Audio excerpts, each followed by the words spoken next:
was, how many of you are aware about the Customs Act? Sumit. Okay. और भी बहुत सारे लोग हैं. Mr. Wilson is there, Mr. Sumit is there, Harish is there, Suresh Babu is there. Need to know basis, sir. Okay. Now, for starting a study of any law, generally you will find that people start talking about the beginning of the law. Okay. Where from the discussion begins? What is there in the Act, the Customs Act? Right? People will start from section 1, section 2, section 3, and that way they'll go in a sequence and complete the law, and nothing is understood. Understanding law requires a different approach. Right? In Customs Act, how many sections are there? 161. These are last section. Section 161. Okay.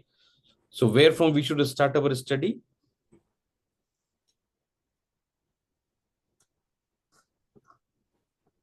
Our study starts from section 160. Or we start from section 1? No. Before this act, what was the law applicable in relation to import-export? Is it the first time the law import-export is being regulated, or there was some other law even before that? So certainly import-export activities and the charging of the duty and levy and collection duty was being governed by the different laws. And this is there under section 160. This says the enactment is specified in the schedule to the act are hereby repealed to the extent mentioned in the fourth column thereof. Right. So these laws were already there.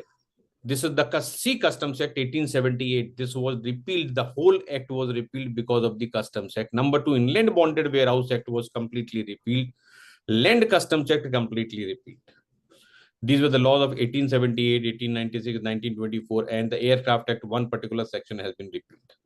So import-export prior to the Customs Act was being, or rather levy and collection of duty on the import-export was being regulated through different laws. Which were the laws? These are the laws which were relevant. Sea Customs Act, Inland Bonded Warehouse, Land Customs Act, Aircraft Act. So these acts have been removed to the extent these are specified here. So 3 acts completely gone. 1 act under section 16 of the Aircraft Act is gone. So everything for regarding the levy and collection of duties being regulated by the Customs Act as of now. Okay. Now, as I told you, that any act cannot be implemented unless the rules and regulations are there. Unless the rules and regulations are there. So let me speak to you about the rules and regulations. Take a note. Which section it is?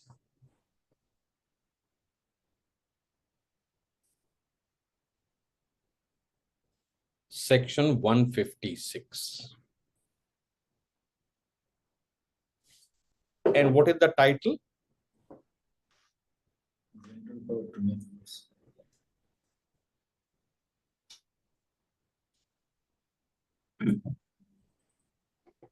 General power. What is the meaning of the word general power?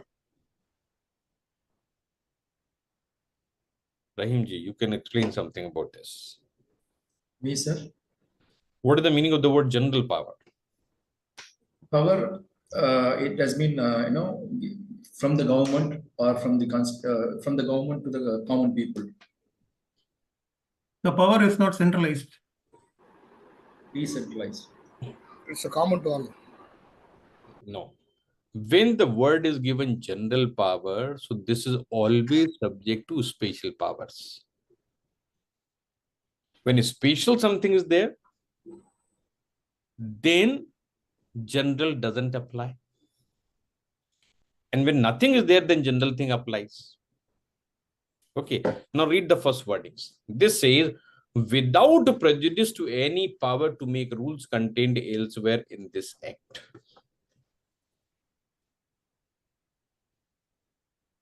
Without prejudice to any power to make rules contained elsewhere in this act. What is the meaning of this line?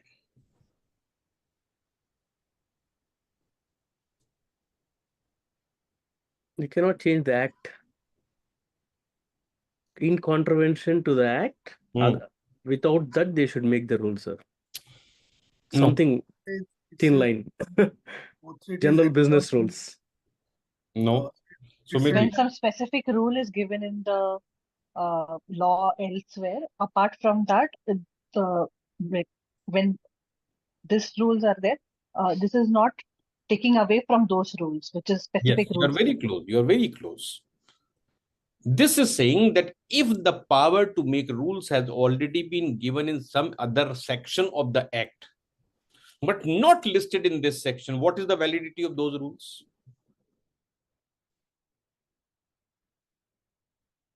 Imagine a situation that here we have the subject on which the rules can be framed. But by chance, if there is some other section which is not listed here and the rules are framed, what is going to be the validity of those rules? They'll be valid. Those are valid. This is the meaning of first line. Can you give Without prejudice means not affecting the provisions or any other provisions of the act. Without affecting. Without prejudice means without affecting those things. If nothing is specific, then certainly this section is authorizing to make the rules.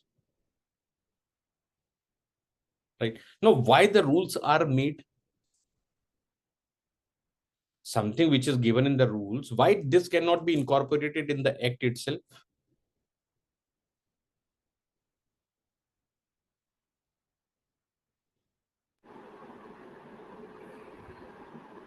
rule may change? Certainly. Even act can also be amended. Act should be in concerns with changing reality on ground or geopolitical or economic aspects.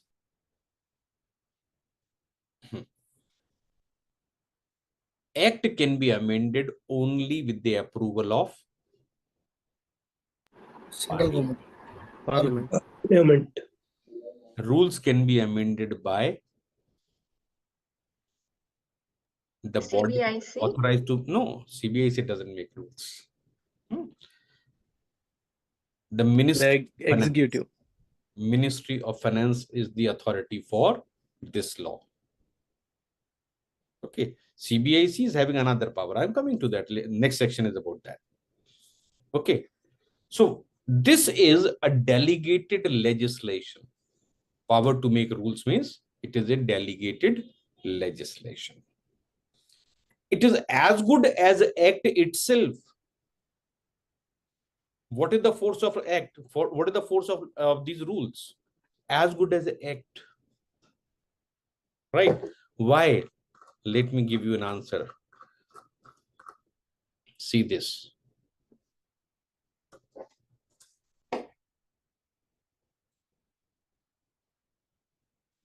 Any person who contravenes the provisions of the rules or regulations or abates such contravention or who fails to comply with the provisions of the rules or regulation with which it was his duty to comply shall be liable to penalty which may extend up to 2 lakhs. Right? So this is the power of rules, regulations. This is nothing but the delegated legislation. So power is given under section 156. To whom the power is given? Power is given to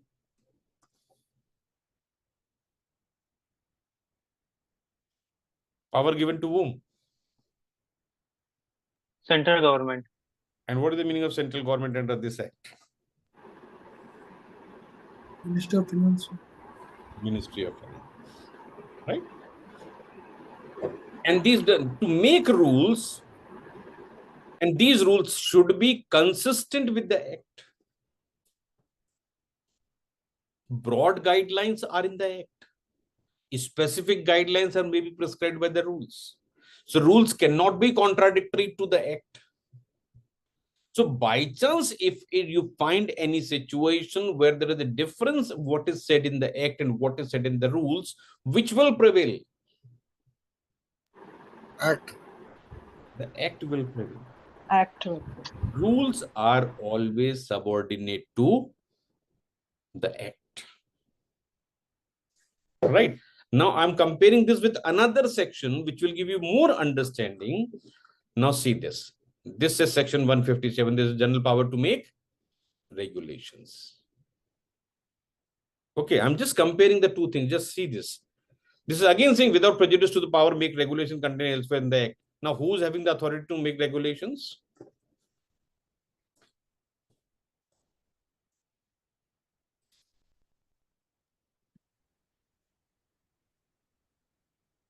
CBIC.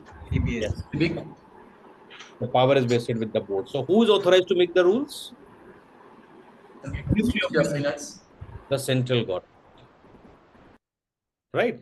What is the meaning of central government? That is Ministry of Finance. That is a different story. But for the purpose of the act, who's authorized to make the rules? The central government. Who's authorized to make the regulation? State board. The board. Board is CBIC, Central Board for Indirect Taxes and Customs. Board is, wherever you find the word board in the act, it means CBIC, Central Board of Indirect Taxes and Customs. Okay. Now, देखिएगा इधर. Now see this. Make regulations consistent. Now see the wordings. Consistent with the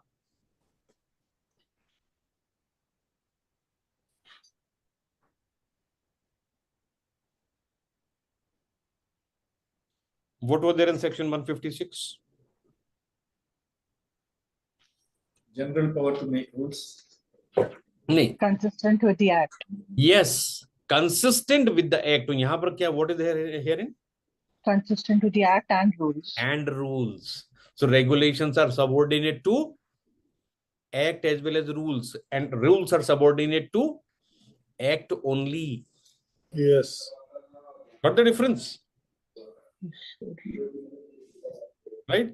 So regulations are also law, but more those are procedural. The orientation of regulation is more about procedures. And orientation of the rules is giving the guidelines or the structure of law.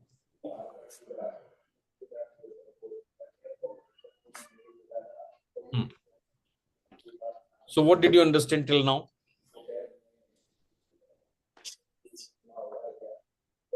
Section 56. Section 156 and section 157. 157. This is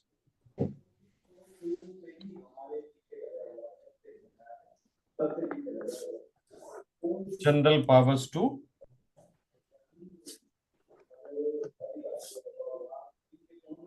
make rules.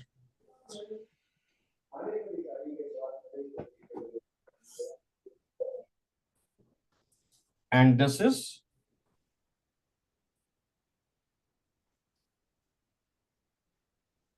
general powers to make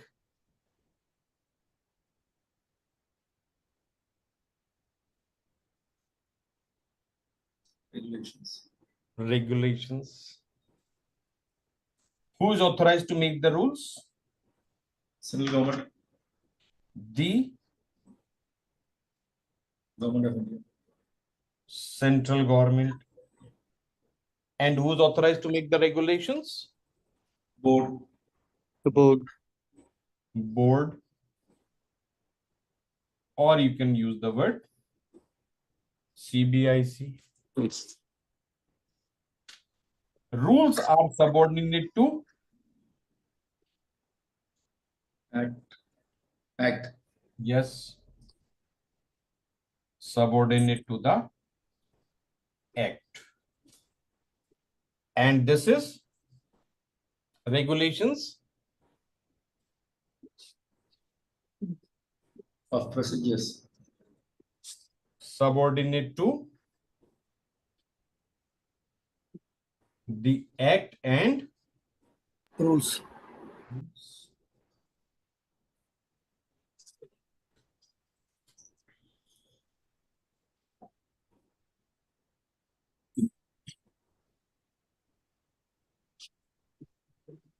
learning something new.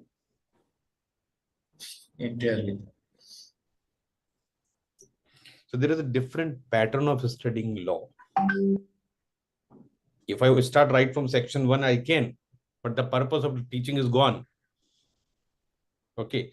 So first of all, let me elaborate about all this. So we are going to talk about rules, regulation, notification, circular, clarification. Why? Who is having the right to do that and why that is done?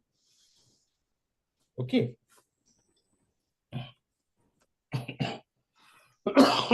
Sorry.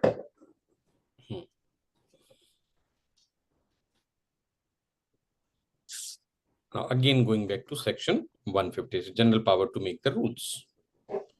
Now, subsection 2 says, in particular, without prejudice to the generality of the foregoing power, the rules may provide for all or any of the following matters, namely. So, these are the subjects on which the rules can be framed. On which the rules can be framed. Right? Now, this is general power. This is not the end of the list on which the rules can be framed by the central government. So right now, you're not supposed to remember all this because it is, as of now, it will be a complete vague exercise to try to remember the subjects on which rules can be framed. No, this is not required as of now. This will be remembered automatically. Okay.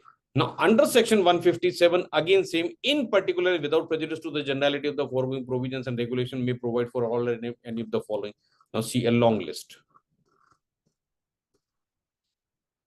on which regulations can be framed by the board. Okay, so did you understand the difference between rules and regulations? Yes, sir. So rules are framed by central government in pursuance of the powers given under section 156. Regulations are framed by the board in pursuance of powers given under section 157. Now, whatever rules and regulations are framed, what is to be done with those rules and regulations? See here. All the rules, regulations, clarifications, notifications, etc.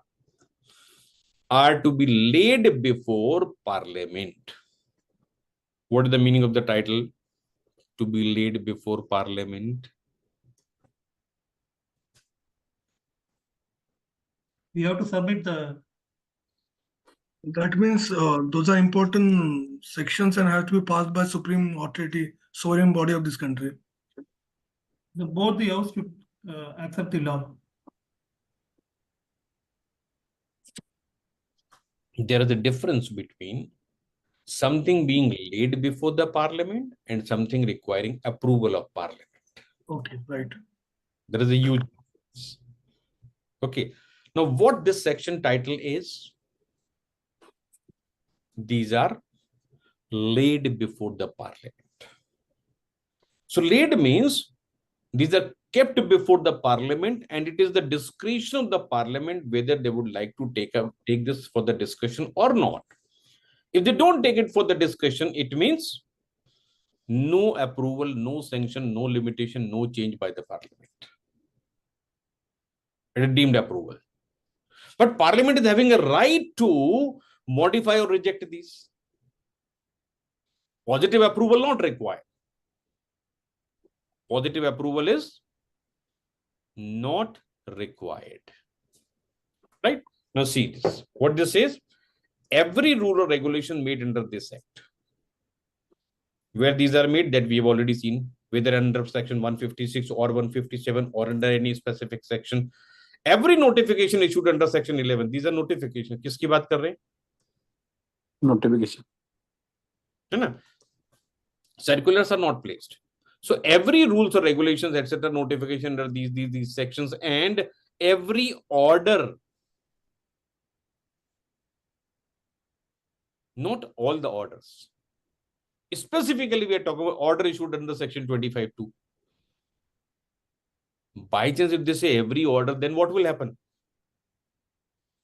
Every day there are hundreds of orders being passed by the custom authorities. Are those to be placed before the parliament? Specifically mentioned order under section 25(2). Only that is to be placed before the parliament. Not all the orders. Okay. So this is every rule, every notification, rules, regulation, and notification. But notification where? Specific sections are given.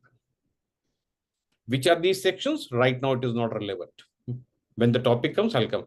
And every order passed under subsection 2 of section 25. These are required to be placed before the parliament. Right? When? See what is written, what is highlighted here. Sumit ji. Sir, It is only after. it is made or issued. Right. So rules, regulations are made, and notifications are issued, order is issued. So after that, so it is not a prior approval of parliament. Once the act is already done, then the matter is going to the before the parliament. Right. And this says shall be laid before each house of parliament while it is in session for a total period of 30 days. For how many days it is before the parliament? 30 days. 30 days, whether one session or more than one session. Now, general understanding is that before rules, regulation, notifications are issued, parliament approval is needed. No, it is not needed. The power is already given to the government or to the CBIC to make the rules and regulations. And if it is again subjected to approval of parliament, then the purpose of giving the right is lost. If again you require the approval of parliament, then better to give it in the act itself. Right? So why the power is given to the department, or power is given to the CBIC? So that they can take an action immediately. So all the rules, notifications issued, order, etc., those become effective immediately. Yes, Swamiji. But sir, as it is said, the rule has to be inconsistent with act. Certainly, whether it's consistent with act or not, it has to be decided by parliament only. Since it's No. Do you think, do you trust the talent of the people in the parliament? well, I do understand that, but then obviously, if it is passed that way, it will be challenged somewhere. If it is challenged, it is the other authority which can certainly validate or invalidate the law or the rules or regulations. It is not the role of the parliament. Parliament is having an authority to comment on that. It can certainly nullify, but it doesn't require a prior approval. That is what I'm highlighting this. So it shall be laid before each house of parliament for a total period of 30 days, which may be comprised of one or more sessions, two or more consecutive sessions. And now you see this. And if before the expiry of the session, immediately following the session, successive session, both the houses agree in making the modification, or the rules or regulation notification order of the both houses agree that the rules or regulation should not be made, or notification order should not be issued or made, the rule, regulation, notification order shall thereafter have effect only in the modified form or have no effect. Now, in this entire highlighted portion, just see what the parliament can do when the matter is brought before the parliament. They can modify, they can altogether reject. But it doesn't require approval for the implementation of the rules or regulation or notification or order. Rules, regulations, notifications, orders become effective as per the date specified therein. So for implementation, nothing is needed. Okay. So that's why the title was, what is the title? Laid before parliament. Yes. It doesn't require approval of Parliament. Sir, is this subject to only for this particular act or for the whole act of Indian Constitution? Entire law. Entire law, any law. Entire law. Any law. Right? Then see one situation. Why the delegated legislation exists? Now, some of you may be there who don't understand the concept of delegated legislation. What is delegated legislation? To delegate the powers of the parliament to the authorities so that every rules and acts need not to be passed in the parliament. Now, a crude example, during COVID period, every district collector was having a right to make the rules as per his wish to ensure that the virus doesn't spread. And that was considered as law. Right? That was a delegated legislation. So power to make law is given to the district collector. Now imagine a situation that by chance today he is making an order and the order requires a prior approval of the state legislation. Then how does he manage the situation? Right. So anywhere whether rules or regulations or notifications, etc., those never require prior approval. For implementation, certainly approvals are not needed. But laying before the parliament is always necessary. So laid before the parliament for total period of 30 days. During that time, parliament may not take any action. It may take an action. Right. Let me show it to you through the process or in the form of a chart. When the matter is laid before parliament, what may happen? So the 30 days means before the parliament, sir. 30 days means before the parliament. No, before the parliament means what? Before the houses. Parliament houses. It is placed in the parliament, you can say. Before the parliament or in the parliament, it is one and same. Okay. So when the matter is in the parliament, it is taken up for discussion and not taken up.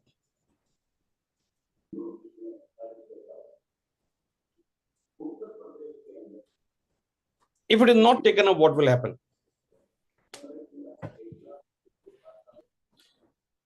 Deemed It will approved. continue to be as a notification or regulation, and it will be part of the law. This is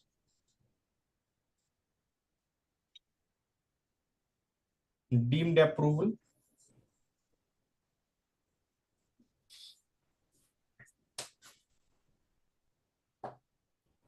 Positive approval not required.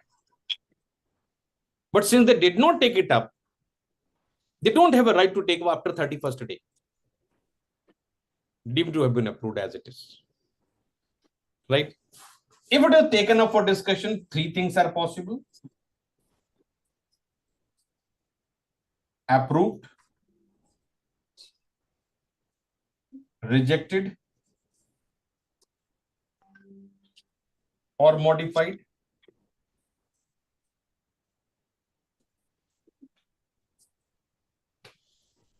Right? If approved, nothing more is to be done. It is already applicable. If rejected or modified, then